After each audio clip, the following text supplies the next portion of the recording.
Venezuela se conecta con el mundo lusófono. Llega la sexta edición de nuestro encuentro virtual de escritores.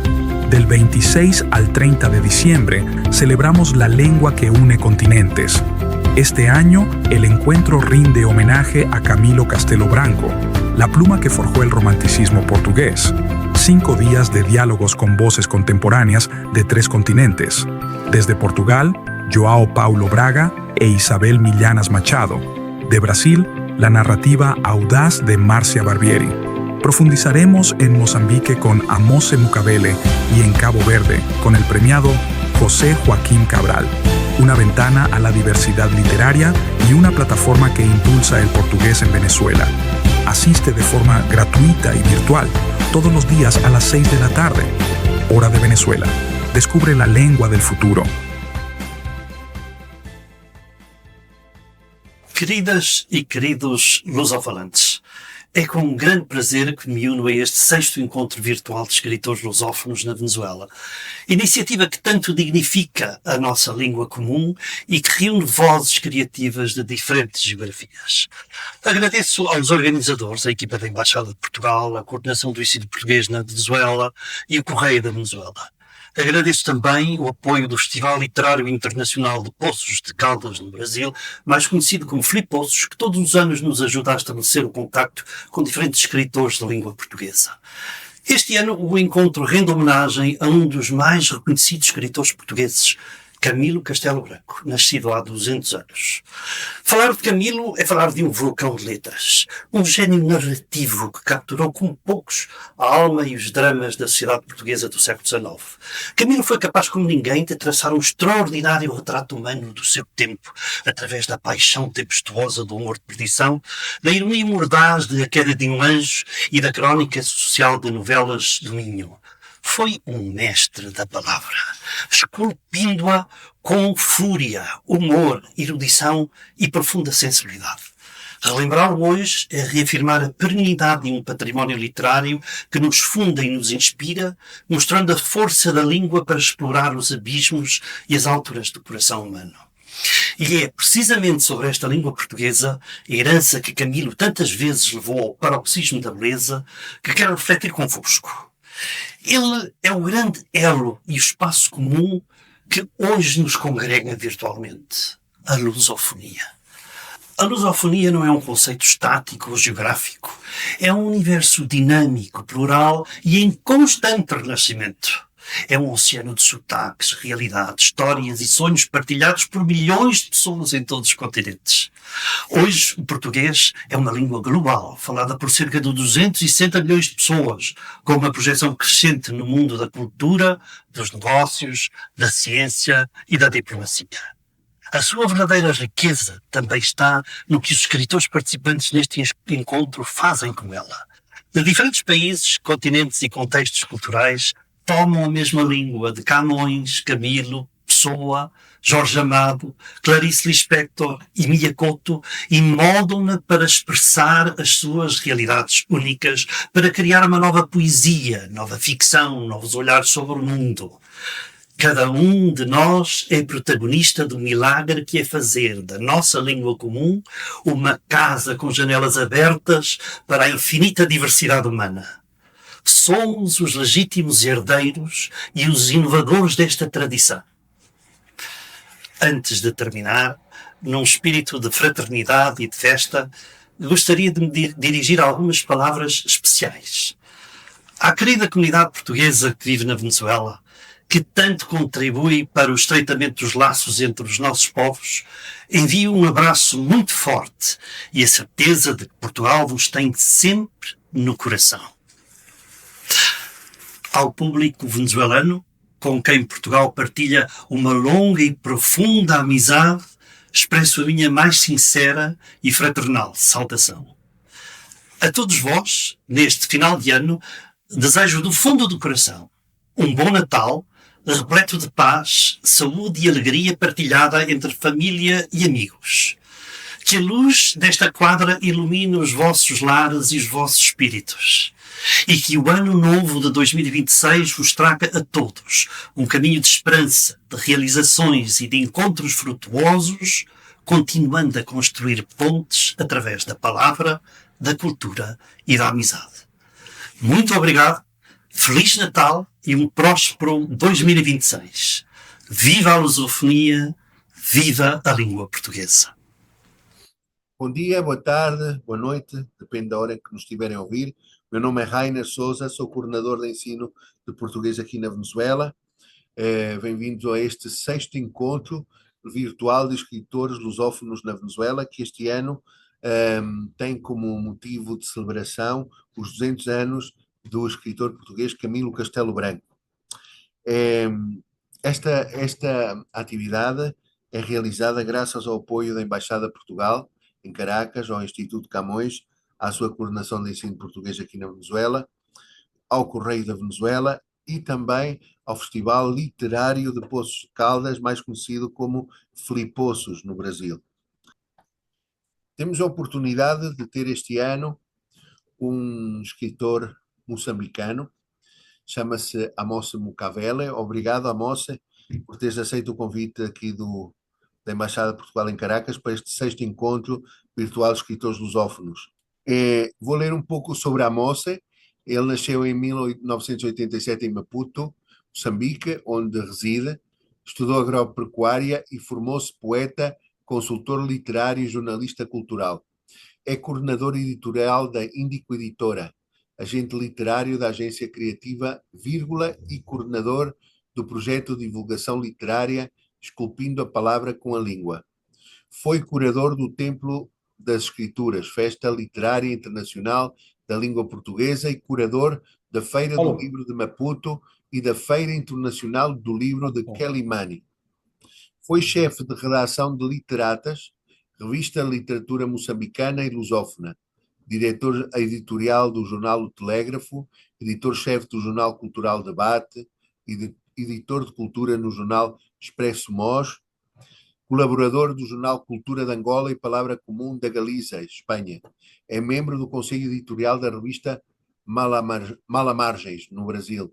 Livros publicados: A Arqueologia da Palavra e a Anatomia da Língua, Antologia Poética, que reúne poetas dos países falantes da língua portuguesa como Macau, Moçambique, Angola, Cabo Verde, Guiné-Bissau, São Tomé e Príncipe, Timor-Leste, Portugal, Brasil. Revista Literatas de Maputo em 2013. Também publicou Geografia do Olhar, ensaio fotográfico sobre a cidade, Cavalo do Mar, editora, Maputo 2017. Pedagogia da Ausência, da Alcance Editores, Maputo 2020. E Vestígios do Silêncio, também publicado pela Alcance Editoras de Maputo no ano 2023. Muito obrigado, Amose, por teres aceito o convite novamente. E bom, aqui apresento-te aqui o público venezuelano, luso-venezuelano e de qualquer país do mundo que nos estiverem a ver, que já são bastantes, já são 6 anos que levamos este encontro virtual. Muito obrigado por teres aceito. Muito obrigado, Rainer, pelo convite. Muito obrigado, Embaixada de Portugal na Venezuela, que é um país muito especial para a conexão da língua portuguesa e a língua castelhana, espanhola, por aí em diante. Claro. Tenho aqui uma pergunta, moça. As pessoas ouviram o teu currículo, és um homem ligado à agropecuária, mas a tua vida entrou também pelo mundo da cultura, da literatura e da mediação editorial. Como é que estes dois mundos, para ti aparentemente tão distantes na tua vida, não é? O rural, o mundo rural ou agrícola e o literário se encontram e dialogam na tua visão do mundo e no teu trabalho? Muito bem, Rainer. Eu creio que eu, como africano e particularmente como moçambicano, tenho o rural e o urbano na minha cosmovisão, nesse caso, né? Eu nasci na zona urbana, mas sempre ia passar férias no rural, onde via meus avós, tudo mais. A questão de eu me perder ou cair no agropecuário não tem muito a ver com aquilo que eu sonhei como minha perspectiva pessoal ou profissional. Eu sempre fui das letras nesse caso, não é? Antes de começar a escrever, comecei pelo hip hop. Eu era do rap e tínhamos até um grupo que foi um grupo muito até conhecido aqui em Maputo, no rap na vertente underground, nesse caso. É tipo, um minuto só, parece que- um minuto só. Au. Vamos tomar. Sim, O rural e o urbano fizeram parte sempre da minha cosmovisão, como espaços atemporais e espaço de escuta e espaço de interligação familiar. Isto é, eu nasci na zona urbana, meu pai vem de Gaza, na zona rural, nesse caso, minha mãe é da zona urbana, e eu sempre ia passar feiras na zona rural, ao final do ano, em casa da claro. minha avó, por aí em diante.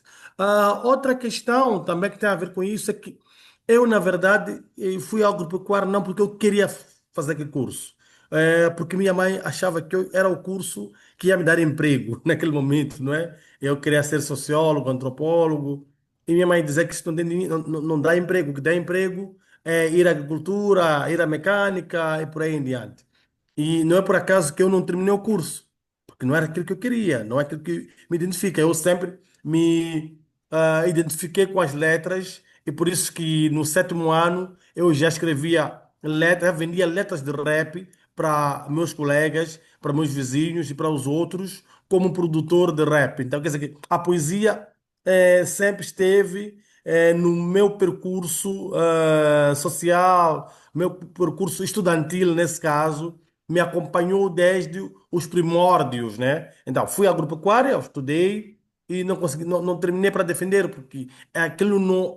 Mas uma coisa que eu percebo que há uma similaridade é que tanto a agricultura, tanto a literatura, também tem uma coisa que é única, que é similar, é plantar sonhos. Tanto a agricultura, nós usamos a enxada para plantar, e na literatura usamos a palavra, na mediação literária usamos a palavra para formar leitores. Então, creio que, na verdade, não estou perdido. São dois mundos que se acopulam, não é? São dois mundos Uhum. que se interligam. A agricultura tem a terra como seu standard, a literatura também tem a terra. Eu tenho que pisar o meu chão antes de eu escrever, tenho que pisar o meu chão para eu ler um autor, sei lá de que país. Quer dizer que se eu leio um autor chileno, tenho que me transgredir para o chão chileno, pisar o chão chileno e entender as nuances do que é isso do Chile, o que acontece no Chile, o que é que esse autor está a Contexto, tentar. não é? Exatamente, a verossimilhança espacial, nesse caso. Exato. Claro. Olha, e além disso, és criador como poeta, não é? És um criador, és curador de festivais e editor e jornalista cultural. Qual destes Uhum. papéis tu consideras que te define melhor o teu propósito na vida, não é? Num campo profissional? E como é que eles se alimentam mutuamente no teu dia a dia? Eu creio que estas microprofissões se interligam, não é? E se alimentam para construir uma personalidade que é a minha, nesse caso. Isto é, eu, enquanto jornalista cultural, que foi minha primeira profissão, foi ser jornalista, e fui contratado num jornal para cobrir a parte da cultura, que não tinha ninguém. E eu fui escrevendo sobre espetáculos de música, dança, arte plástica, que é a coisa que eu mais gosto, escrever sobre essas críticas de artes plásticas e de dança. Fui me construindo assim. Então, quando eu decido me propor esta outra vez de poeta, como me assumir como poeta, de publicar livros, creio que também o jornalista cultural esteve lá, porque o jornalista cultural cria a base, um manancial, não é? De disciplinas artísticas, de multiculturalidade, de multidisciplinaridade e de diversidade de ações que criam todo esse manancial dessa pessoa que sou. Então, o jornalista é a base, não é? É a base de tudo. É por isso que nos meus festivais, enquanto curador, eu faço todo esse trabalho de curadoria e depois o pós-evento eu faço pessoalmente. As reportagens, as entrevistas, o que é que você diz isto, os comunicados, porque tem um jornalista que me faz uma umbrella de todas essas microprofissões que se interligam partindo deste ponto que é o jornalismo, nesse caso. Não. Creio que o jornalismo é, na verdade, o núcleo que se divide em vários nucleiros, né? Em várias pequenas bases para que se constitua uma única pessoa que é esta. Então, na curadoria, na poesia, na mediação de leitura, na gestão de projetos, creio que o jornalista está sempre lá a acompanhar, a reportar tudo aquilo que fica na infinidade daqueles que não conseguem olhar ou daqueles que não conseguem ler. Então, o jornalista aparece aí como um repórter fiel das minhas afinidades. Uhum. Sabes que algo interessante que tu fizeste em 2013, coordenaste uma antologia que se chama Arqueologia da Palavra e Anatomia da Língua, onde reuniste poetas de todos os países lusófonos. E esta é a pergunta, porque isso para mim é um trabalho de grande valor. Qual foi a principal descoberta dessa experiência de mapeamento poético da lusofonia? O que é que isso te trouxe?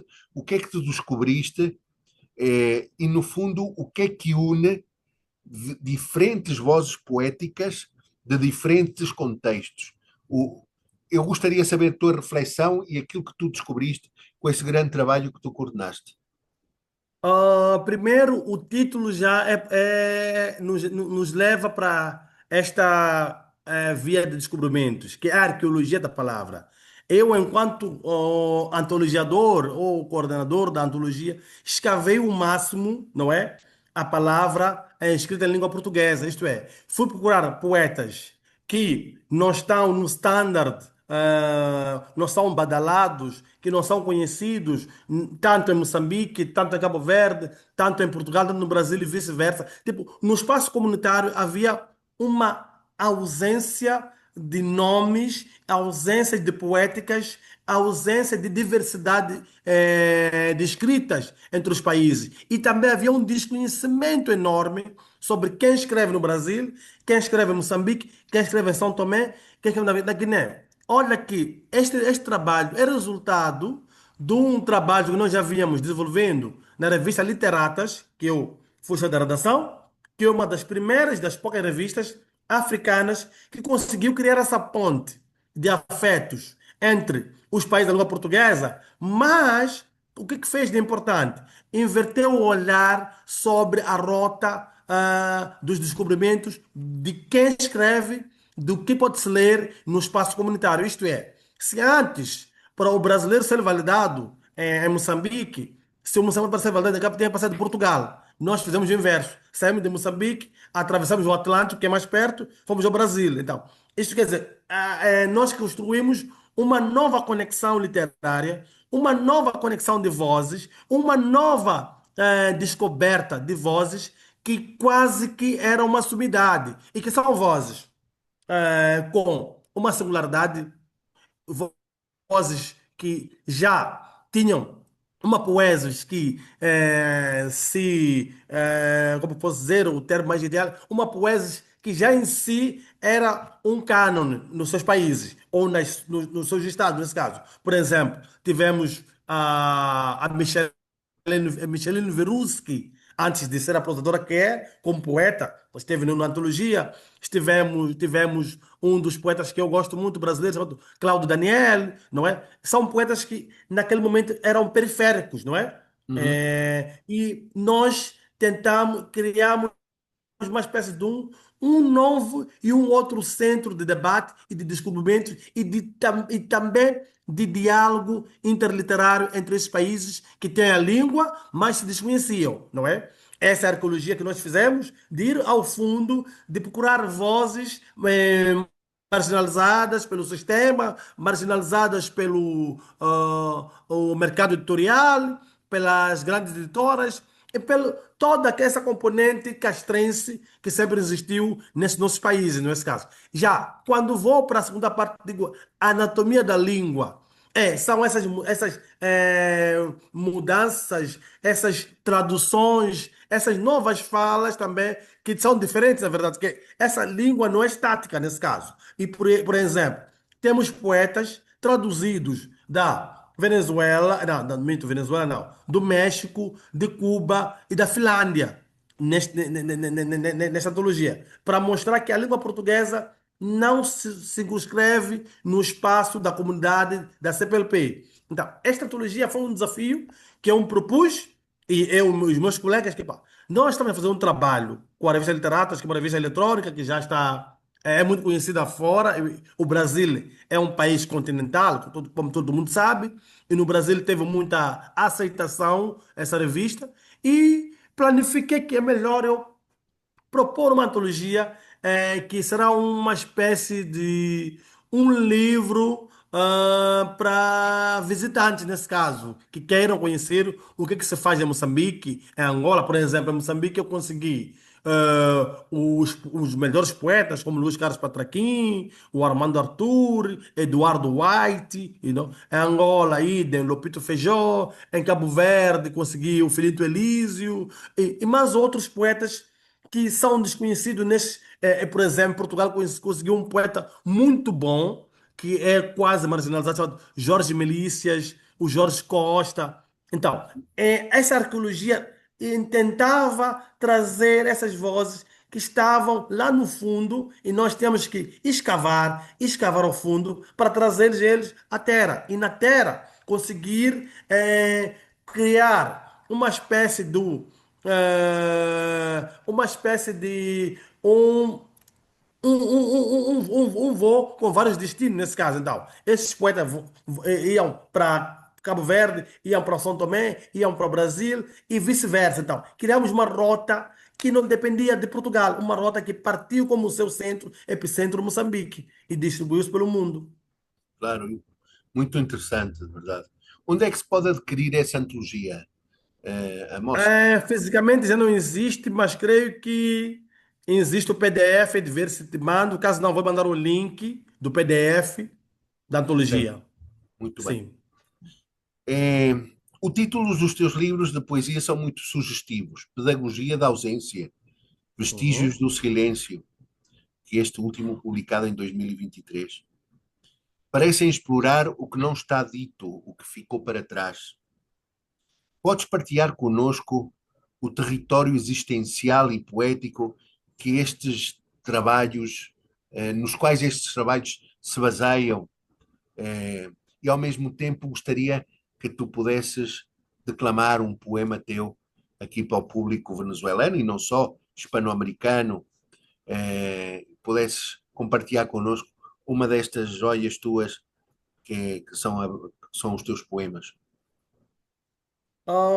Eu creio que, como poeta, é por isso que a minha produção não é uma produção muito, como posso dizer, muito frequente, porque eu gosto de escalar territórios quase invisibilizados, territórios que menos explorados. Por exemplo, no meu primeiro livro, Geografia do Olhar, eu parto do princípio da viagem, isto é, faço uma espécie de um paralelismo entre as duas cidades, Maputo e Lisboa. Isto é, o livro chama-se Geografia do Olhar, ensaio fotográfico sobre a cidade. Então, eu exploro as ruas da cidade com um olhar fotográfico, não é? Das duas cidades, Maputo e Lisboa, e creio que é daqueles temas que me dão a liberdade de eu amar, de eu chorar e de eu me entristecer, mas dentro de uma rua ou dentro de uma cidade onde, para além da minha alegria, para além do meu choro, tem edifícios, tem carros, tem muitas vicissitudes, tem muitas geografias dentro daquilo que é a minha territorialidade, percebes? Então, o que é que eu faço enquanto poeta? Eu pego na minha máquina para fotografar esses lugares todos, mas partindo da minha experiência pessoal também. Isto é, faço um paralelismo entre as minhas dores e as dores dos outros. as minhas felicidades e a vida dos outros. Então, eu trabalho nesse manto, não é? Nesse manto de descobrimentos dentro da cidade e como um peão vou catalogar os lugares, as essências, os incensos e os aromas essenciais de cada cidade, nesse caso. Esse é o primeiro livro. O segundo livro que é Pedagogia da Ausência, é um livro que tem mais a ver comigo, porque é um problema que eu quero resolver comigo mesmo. É um livro mais pessoal, mais intimista, que tem uns poemas que eu mais gosto, que tem a ver com a minha família. Eu perdi as pessoas que me criaram, que foram meus avós, muito cedo, perdi minha mãe muito cedo. Então, é um livro que eu cultuo a ausência que sempre me construiu. Isto é, eu cresci no meio de uma ausência. Em que sentido? Quando essas pessoas se ausentaram, eu fiquei adulto, percebes? Eu comecei a trabalhar cedo para dar dignidade às minhas duas primas novas que não tinham com quem ficar porque a família, aquela coisa da família que todo mundo sabe, e eu tinha quase toda a proteção dessas três pessoas, que eram meus avós e a minha mãe, e quando foram-se, eu senti o peso da ausência, senti o que é isso de sentir o que é isso de ausência, o quão essa ausência me acompanha diariamente, o quão essa ausência cataloga o meu dia a dia, o quão essa ausência constrói as dinâmicas do meu novo mundo e do meu ser daqui em diante. Então, é um livro que eu chorei muito quando escrevi, na verdade, porque é um livro que tem uns quatro poemas que são muito íntimos mesmo. Creio que um dos poemas é que eu vou depois ler, né? E o terceiro livro tem a ver com também é uma, como se diz, é uma extensão daquilo que é o meu ser das ausências, que é o livro, como é o título do livro, o terceiro, que escrevi numa residência em Portugal, sobre Vestígios do Silêncio. Vestígios do Os silêncio. edifícios de silêncio, o que são, o que seriam? São os edifícios abandonados, os coloniais abandonados em Maputo e em Portugal, em Lisboa. Eu creio que tem uma espécie de uma relação muito intimista, ou de amor e ódio, não sei como é que é, ou comparativista entre Maputo e Lisboa. Eu sempre vejo essas duas cidades como arquétipos de uma perda e de um ganho, percebe? Então, eu sempre penso nas duas cidades e estive lá para escrever o Vestido de Silêncio e é um livro que me custou bastante porque eu trabalho com a questão da ausência e também com essa minha intimidade, com essas ausências que todas que eu tenho como pessoa e com esses edifícios abandonados que estão esquecidas e essa memória quase rasurada desses edifícios e o papel que esses cumpriram. Por exemplo, há edifícios em Moçambique que tem um papel muito nostálgico, um papel, inserção, um papel muito nostálgico, um papel muito triste,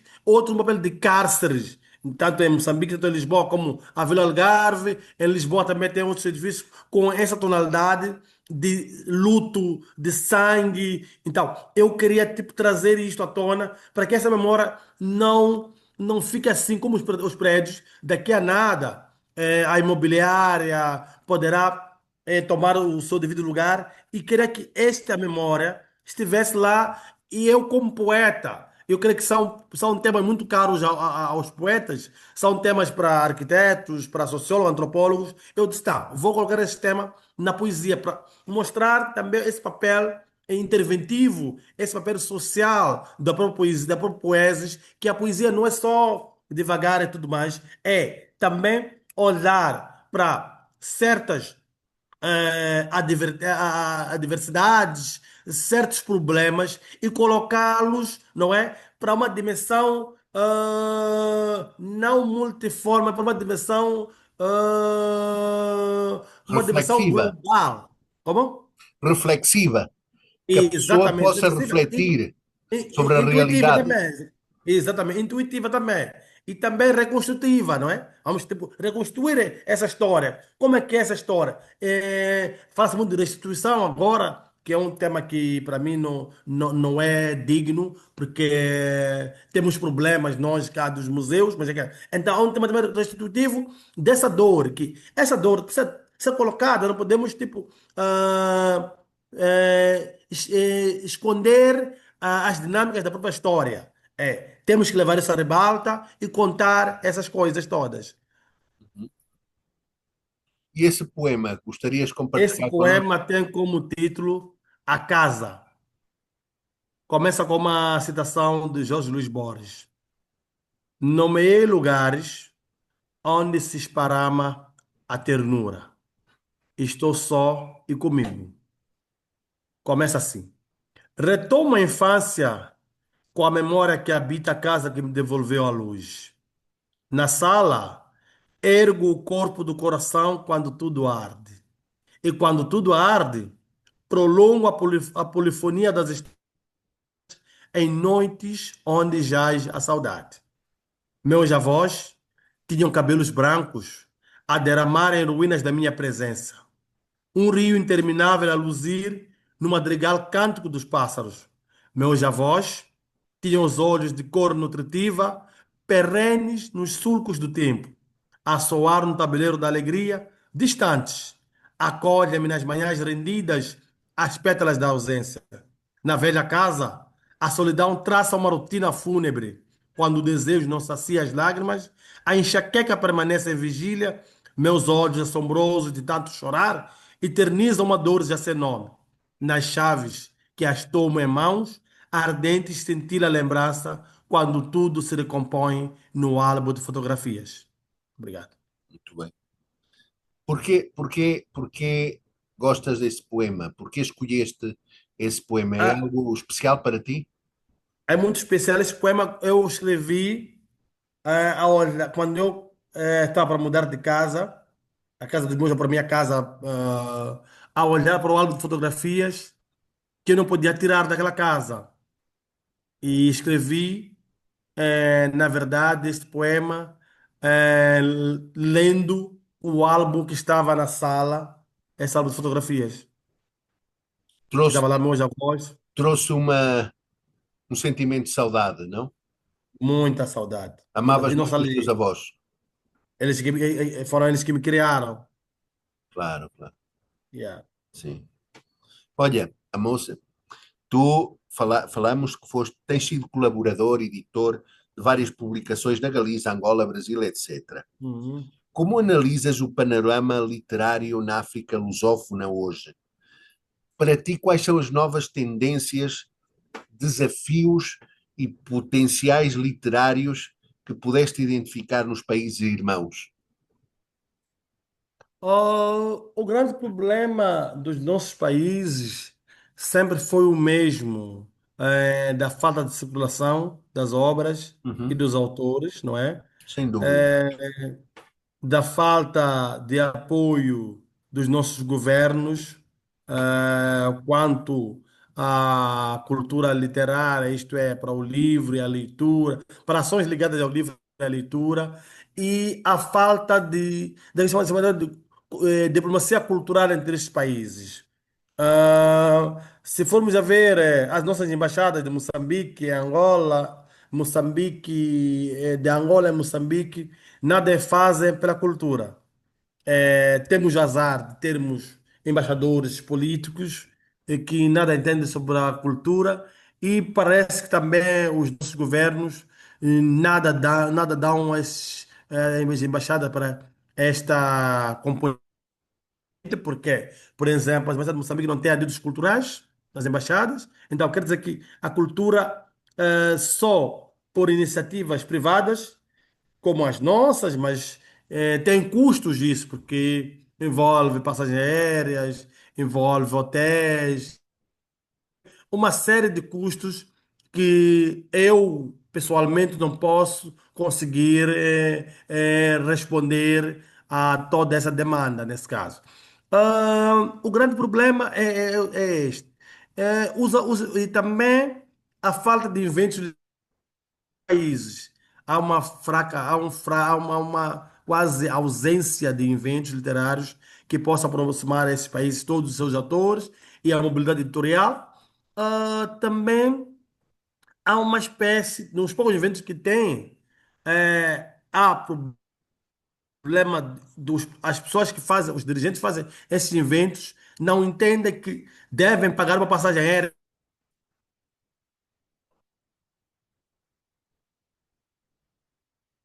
Estamos com vários problemas de educação cultural no nosso país.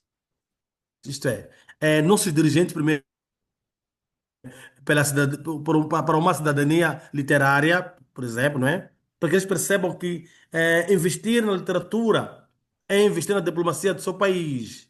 Exato. Portugal faz muito bem isso, Portugal faz muito bem isso, Brasil faz muito bem isso, Cabo Verde faz muito bem isso agora, na música sempre, mas agora na literatura também. Então, são esses problemas que sempre nos acompanharam e nos acompanham.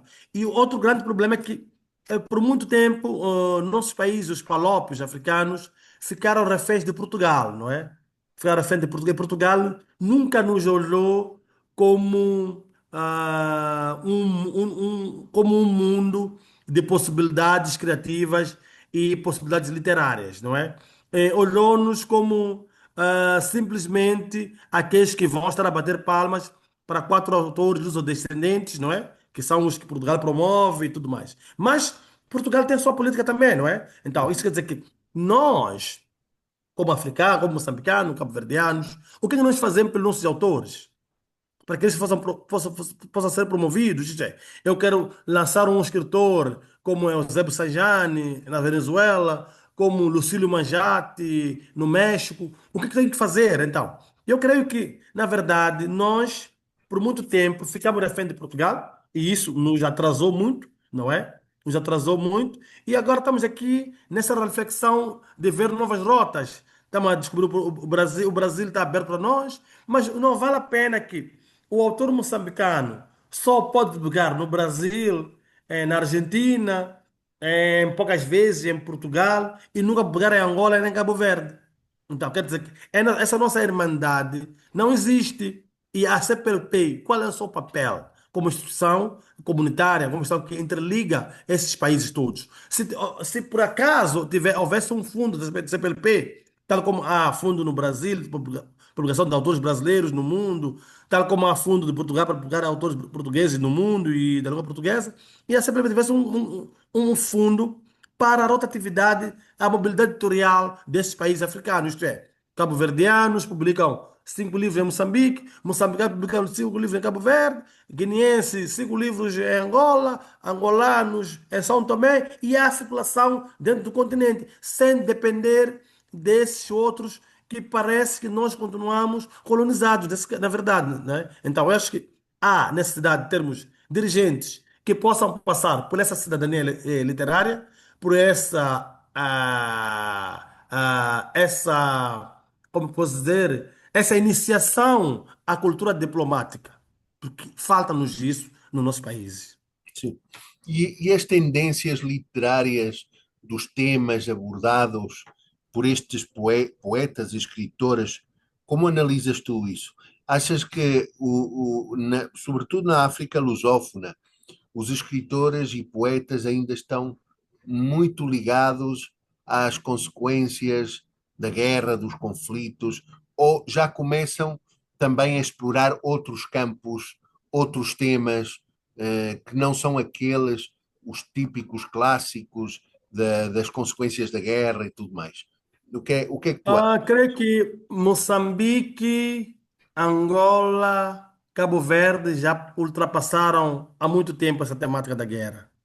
Os únicos que ainda continuam essa temática são os guineenses. Uhum. Guineenses, epá, estão sempre em luta e parece a temática deles é isso, mas em Moçambique e Angola e Cabo Verde há uma diversidade de temas. Por E São exemplo, Tomé, São Tomé. São Tomé só tem uma poeta, chamada Conceição Lima, não é? A Uhum. produção são tomense é muito insípida, é muito baixa da poesia, da literatura são tomense. É uma produção que também ainda falta muita maturidade, não é? Em São Tomé. Creio que é daquelas literaturas que ainda precisa de mais trabalho e também mais espaços de colaboração, de circulação. Eu estive em São Tomé durante o mês e senti isso que há um Falta certo muito ainda. há um certo desnível, um certo atraso, mas tem uma poeta lá de um nível que está acima tanto de São Tomé e de muitos poetas de língua portuguesa, chamada Conceição Lima. É muito bom, tem na internet, Conceição Lima. É um nível muito acima da média, muito acima da média mesmo. Então, em Moçambique, Angola e Cabo Verde temos diversidade de temas. Se por acaso o Rainer for a ler uma poeta que eu gosto muito, moçambicana, chamada Irondina Joshua, da minha idade, vai perceber que tem um livro muito interessante, Os Ângulos da Casa. É um livro muito interessante, singular, de como ela trata os ângulos da casa mesmo, poeticamente, não é? Tens um poeta que para mim é um dos maiores poetas da língua portuguesa, chamado José Luís Tavares, que é cabo-verdiano, não é? Uhum. E tens um outro poeta em Angola chamado Abreu Paz, que é mais experimental. Então, em Angola, Cabo Verde e Moçambique já tem um sistema literário consolidado, não é? Diferente da Guiné e de São Tomé. Então, Moçambique, Angola e Cabo Verde são países que o Rainer, se quiser escolher um 11 inicial para fazer um jogo de futebol, de poesia, consegue ter 11 poetas, todos de um alto gabarito, não é? Então, a literatura desenvolveu muito nesses três países, não é? O grande entrave é este da mobilidade editorial, de não circulação dos livros dentre esses autores. Quer dizer, que o moçambicano, para encontrar o livro do cabo-verdiano, deve ir a Portugal, num evento literário, ou ir a Angola, ou ir a Brasil, por aí em diante. Claro, claro. Amoça, este ano celebramos Yes. 200 anos de Camilo Castelo Branco, não é? Ok. Um dos grandes escritores da literatura portuguesa. Uhum. Como escritor e estudioso da lusofonia, que significado acha, achas que tem a obra de Camilo, ou que poderia ter para os escritores restantes lusófonos, para ti como escritor e poeta? Francamente falando, Rainer, sobre a obra de Camilo, eu, pessoalmente, na minha geração, creio que não é daqueles escritores que fazem parte da nossa pleiade literária de leitura, nesse caso, não é? Eu sou de 87, literatura portuguesa, eu tenho o livro de Camilo, mas não posso aqui me falar com algum domínio sobre Camilo Castelo Branco.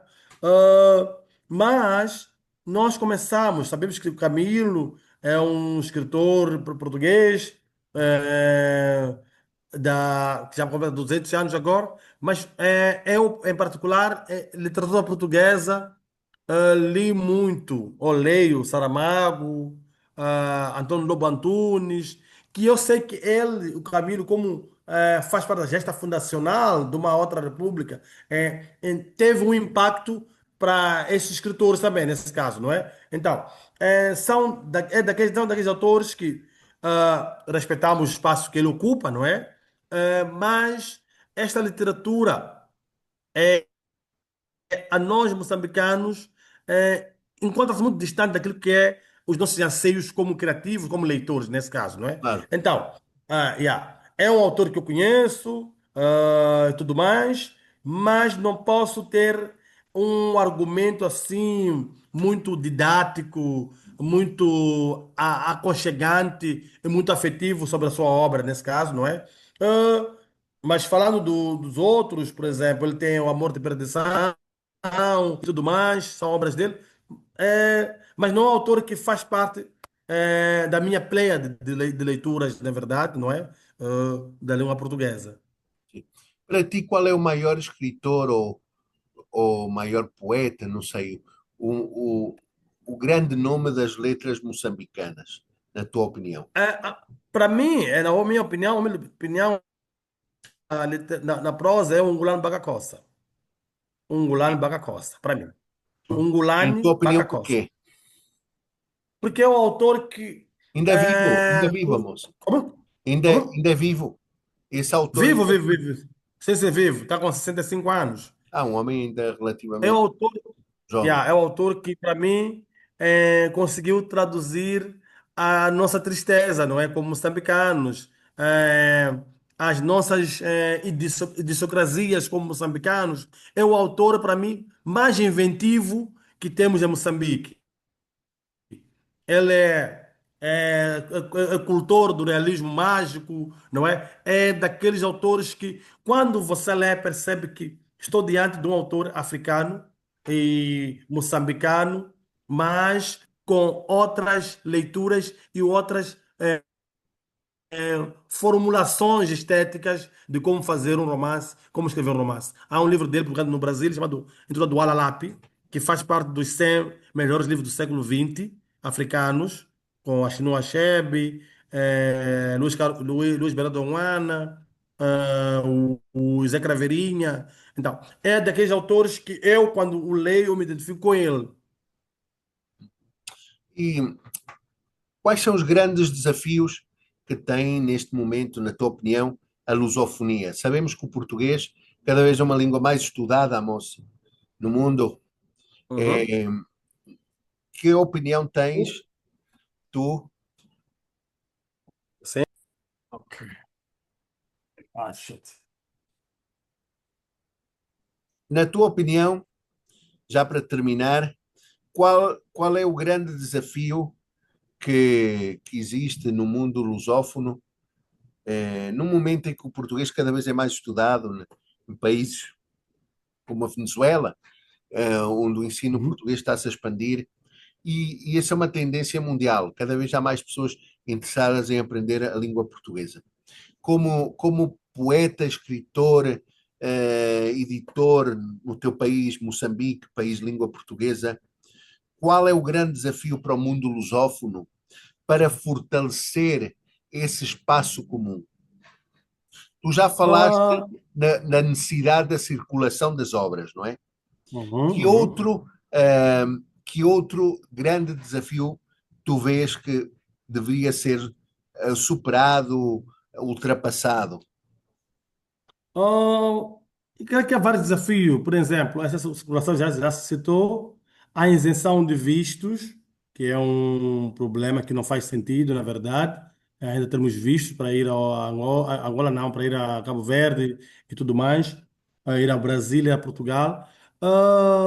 A questão dos o Plano Nacional de Leitura nos nossos países africanos, que, muito bem, se nós tivéssemos a tal diplomacia cultural, a tal cidadania literária, nesses encontros dos ministros da cultura da CPLP, Portugal e Brasil têm muitas experiências quanto a isso, Cabo Verde também já adotou o Plano Nacional de Leitura, que tivesse uma espécie de uma rede para criar isso, porque nós, eu como editora, eu falo como editor, nós publicamos livros, não vendemos, o governo não compra livros, o governo tem as bibliotecas provinciais, distritais e não compra livros. Então, creio que o que nós precisamos é mais cooperação, uma cooperação sincera, mais afetiva, não só para tirar fotos dos dirigentes e tudo mais, e que também que tenhamos fundos de apoio à circulação.